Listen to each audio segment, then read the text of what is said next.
Shalom chez vous, shalom, shalom. Que Dieu vous bénisse. Je voulais parler de quelque chose que le Seigneur vient de me dire. Dieu nous répète sans cesse la même chose.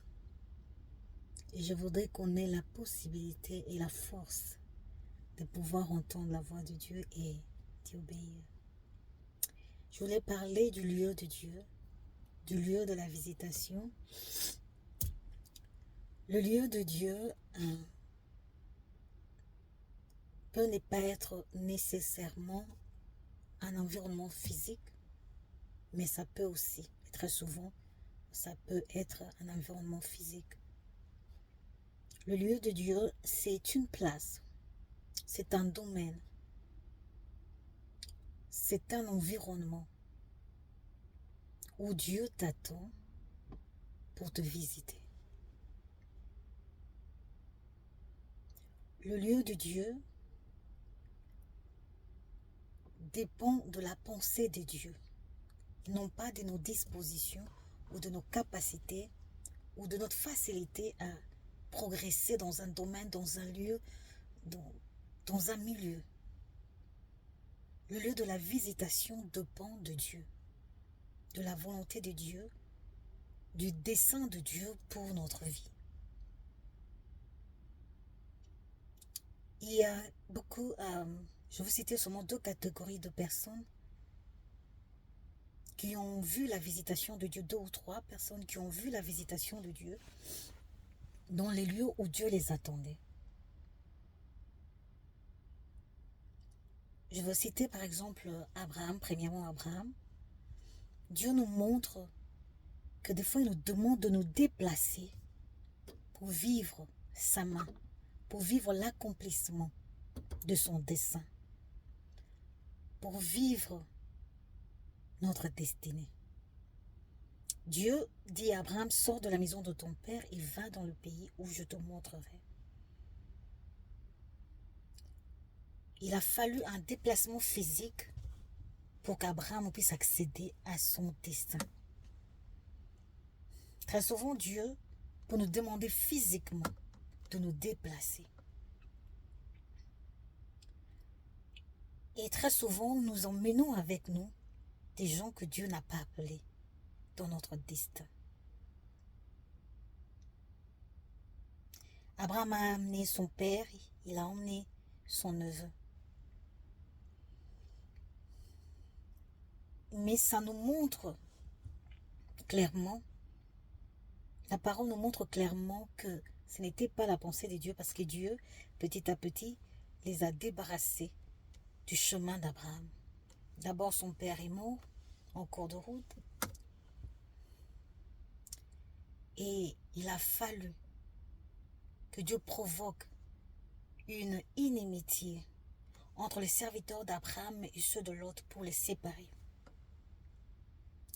Quand Dieu nous appelle à notre destinée, dans le lieu qu'il a prévu pour nous, dans le domaine qu'il a prévu pour nous pour être, dans l'environnement où il veut que nous soyons, il veut que nous soyons seuls. Seuls d'abord. Seuls d'abord. Pourquoi Dieu nous appelle seuls d'abord? Parce que Dieu a un plan pour chacun de nous, un plan de salut pour chacun de nous, et ensuite pour l'environnement dans lequel nous sommes, pour notre famille. Mais Dieu nous appelle individuellement. Pourquoi? Parce qu'il veut te communiquer sa pensée à toi. Et la pensée de Dieu pour ta vie ne correspond pas à la pensée des hommes pour ta vie. La pensée de Dieu pour ton destin ne correspond pas à la pensée des membres de ta famille pour ton destin. Ils peuvent t'aimer. C'est qu'ils appellent te protéger contre certaines mauvaises choses, contre certaines choses qu'ils appellent danger ou quoi que ce soit, peut-être tout simplement t'écarter de la pensée, de la volonté de Dieu. Alors Dieu s'arrange à ce qu'il les écarte. Mais très souvent, quand nous prenons du temps pour comprendre, nous perdons beaucoup de temps parce que nous emmenons avec nous dans le lieu de la bénédiction des choses, des hommes, des gens que Dieu n'a pas prévus pour nous. Ça peut être des amis, ça peut être un travail, ça peut être la famille, ça peut être quoi que ce soit. Dans le lieu de la destinée, Dieu, ça peut être aussi un caractère, un comportement, quelque chose qui t'empêche d'aller dans le lieu où Dieu t'attend.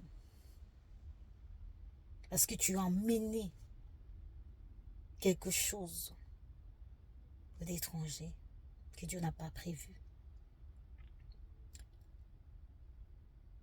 Donc, Dieu veut que nous puissions comprendre que dans le lieu de Dieu, nous devons nous présenter d'abord seuls pour l'entendre. Moïse, devant le buisson Adam, il n'était pas avec des gens. Parce qu'il a fallu que Dieu lui communique son appel. Quand il y a plusieurs personnes, il n'y a pas lieu que tu entendes l'appel de Dieu. Quand tu es parmi beaucoup de gens, il n'y a pas de possibilité pour toi de comprendre l'appel de Dieu. Des fois, Dieu te retire par des souffrances, il te met à part, par une condition difficile. Il utilise des moments difficiles pour te séparer des choses auxquelles tu étais attaché, des gens auxquels tu étais attaché, pour que tu sois capable de n'entendre que lui, de ne chercher que lui. Parce qu'il veut te communiquer quelque chose de particulier pour le salut de plusieurs, mais pour ton propre salut d'abord.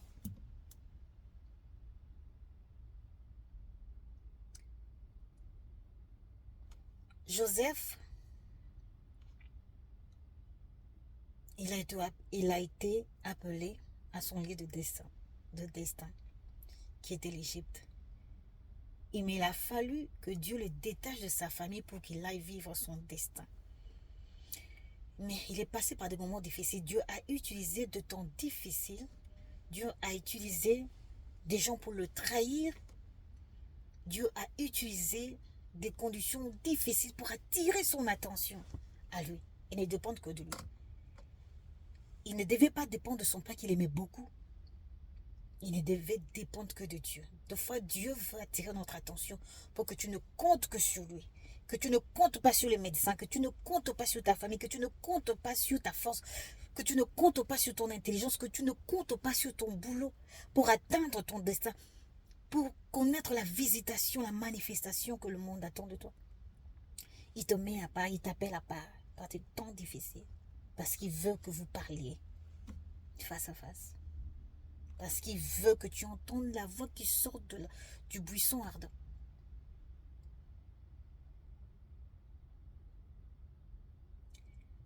Il y a beaucoup à dire dans le lieu de Dieu. Je vous donne seulement 2 exemples là. On parlera plus tard d'autres exemples. Comprenez que le lieu de Dieu peut être un lieu physique, un domaine dans lequel Dieu vous appelle à œuvrer. Ça peut être une profession, ça peut être quelque chose de particulier auquel Dieu veut vous appeler pour vous bénir. Mais sachez que dans le lieu de Dieu, Dieu aime que vous soyez seul à seul avec lui. Pour que vous l'entendiez convenablement. Pour que vous le compreniez convenablement. Pour que vous compreniez son appel. Pour que vous compreniez ce à quoi il vous a appelé.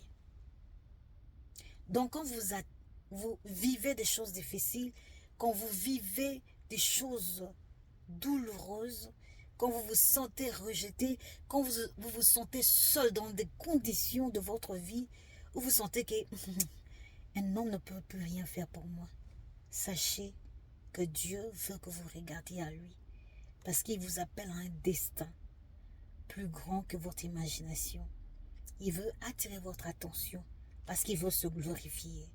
Il veut que vous soyez seul à seul avec lui pour qu'il puisse vous communiquer sa gloire, qu'il vous communique sa force, qu'il vous communique sa puissance, qu'il vous communique sa connaissance, qu'il vous communique l'esprit.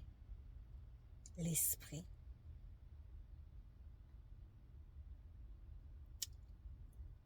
Nous nous arrêtons là pour aujourd'hui. Je vous en parlerai plus tard. On va continuer dans le lieu de Dieu. Shalom chez vous.